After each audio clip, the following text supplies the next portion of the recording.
बडला ये कहानी एक सच्ची घटना पर आधारित है जो अमेरिका के एक छोटे से शहर में घटी थी। ये कहानी है प्यारी सी लड़की रिया की, जो अपनी माँ को खोने के बाद अपने पिता और सौतेली माँ के साथ रहने लगी थी।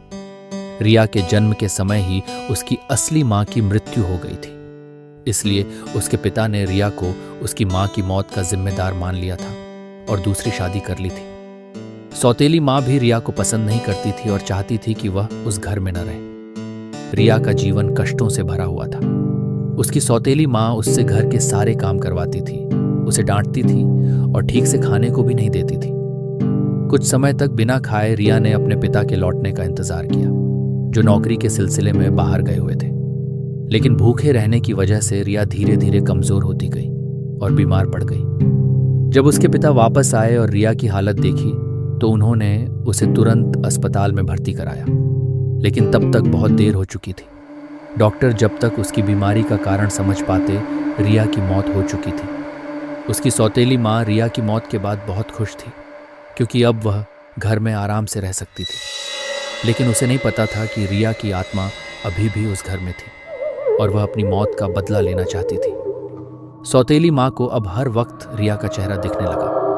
घर में अजीब अजीब घटनाएं होने लगी। रिया अब अपनी सौतेली माँ को डराने लगी थी। ये सब देखकर रिया के पिता उसे एक पादरी के पास ले गए, जो आत्माओं के मामलों में विशेषज्ञ थे। पादरी ने सौतेली माँ से सब कुछ पूछा और तब उसने अपने अपराध बोध में सारी सच्चाई बयां कर दी। कैसे उसने रिया को कष्ट दिया था और उसे भूखा रखा था। पादरी ने कहा, रिया की आत्मा अभी भी इस घर में है और वह तुमसे बदला लेना चाहती है। यह सुनकर रिया के पिता भी डर गए। जब वे वापस घर लौटे तो उन्होंने भी रिया की मौजूदगी को महसूस किया। लिफ्ट अपने आप ऊपर नीचे होने लगी, दरवाजे अपने आप खुलने और बंद होने लगे।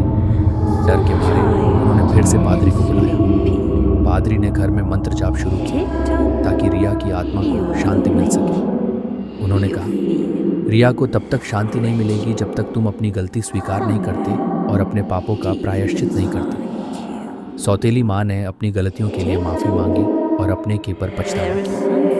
धीरे धीरे घर का माहौल शांत होने लगा।